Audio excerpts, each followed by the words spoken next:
नमस्कार दोस्तों, मैं एकता गुप्ता हाजिर हूँ क्राइम टाइम में। और क्राइम टाइम आज आपके लिए कोई क्राइम की कहानी नहीं लेके आया, एक कहानी हटके लेके आया जो हमें लगा कि हमारे दर्शकों को ज़्यादा पसंद आएगी, क्योंकि हम वही लाते हैं जो हमें पसंद आता है और हमें लगता है आपको पता चलेगा और आप सुनोगे तो आपको भी अच्छा लगेगा। क्योंकि हमेशा क्राइम की बातें करते हैं, आज हम कुछ हटके बात करते हैं, कुछ ऐसी कहानियों की बात करते हैं जो रोचक भी हैं और दिल को छू लेने वाली भी है। आज की कहानी हम बिलासपुर से लाए हैं। बिहार बिलासपुर की एक कहानी है जहां पर 11 बहुओं ने मिलकर सास के मर जाने के बाद उनकी प्रतिमा को ही देवी मानकर घर में बना दिया उनका मंदिर और सोने के गहनों से सजाकर उनकी रोज करती हैं पूजा। जी हाँ, आप सही सुन रहे हैं। जहां आप सुनते हो कि सास बहू की नोकझोंक सुनाई देती है, सास द्वारा बहू को प्रताड़ित किया जाता है, कभी बहू द्वारा सास को प्रताड़ित किया जाता है। ये कहानी हम हमेशा सदियों सुनते आ रहे हैं, लेकिन ये बिहार के बिलासपुर का किस्सा है जहां 11 बहुओं ने मिलकर अपनी सास का मंदिर बनवा दिया। मंदिर ऐसा वैसा कुछ नहीं, सास की प्रतिमा लगाई गई, साथ ही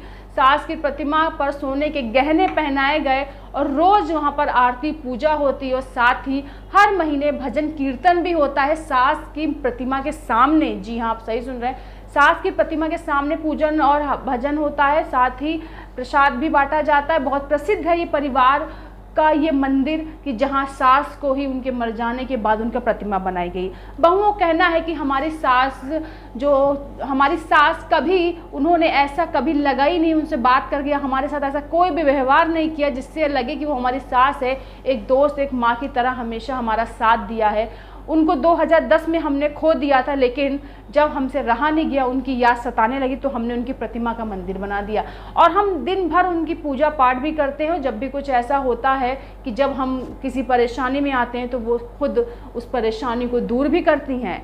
चलिए दर्शकों को हम बता दें, ये इनकी बहुओं का कहना था, लेकिन पूरी कहानी क्या है, कहाँ है वो मंदिर, कैसा है वो मंदिर, कैसा दिखता है और क्यों इन 11 बहुओं ने एक ही घर में, ये 11 बहुएं कैसे रह रही हैं और 11 बहुओं की एक सास कैसे बन गई देवी। आइए नजर डालते क्राइम टाइम में बिलासपुर से आने वाले इस प्रेम भरी सास बहू की कहानी पर एक नजर।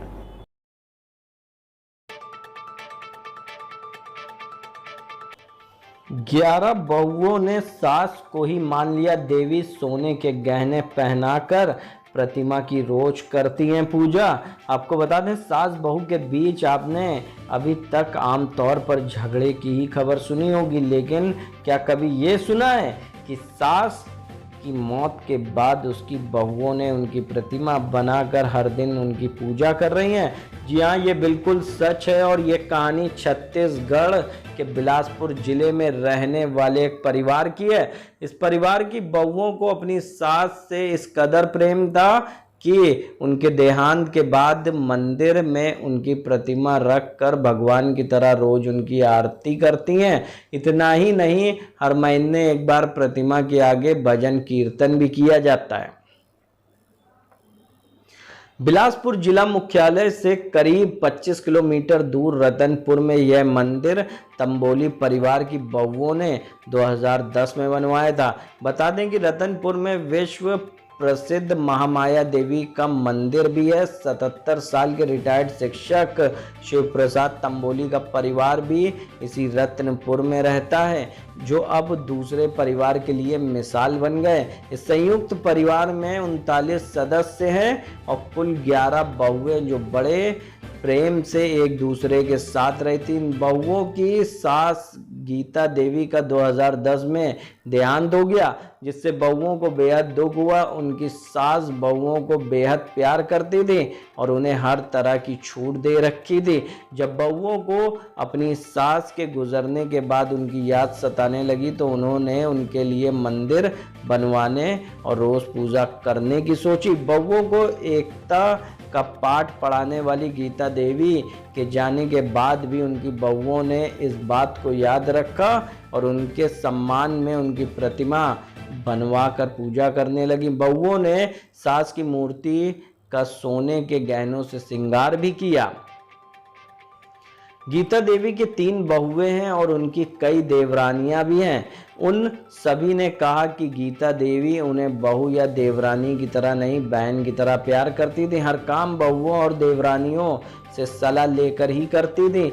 सभी को मिलजुल कर रहने की सलाह देती थी। शिव प्रसाद अपने भाई में सबसे बड़े थे और वे खुद से छोटे भाइयों और परिवार का बेहद ख्याल रखते हैं। तंबोली परिवार की सभी बहुएं बेहद पढ़ी लिखी हैं और सभी पोस्ट ग्रेजुएट हैं। वे अपने घर के पुरुषों के कारोबार में मदद करती हैं और हिसाब किताब संभालती हैं। शिव प्रसाद शिक्षक पद से रिटायर होने के बाद खुद भी दुकान चलाते हैं। इस परिवार के पास होटल, किराना दुकान, पान दुकान और साबुन बनाने की फैक्ट्री है। इनके पास करीब 20 एकड़ ज़मीन है जिस पर पूरा परिवार मिलकर खेती करता है। तंबोली परिवार के हर सदस्य का खाना एक ही रसोई में बनता है जहां सभी बहुएं मिलकर प्यार से काम करती हैं।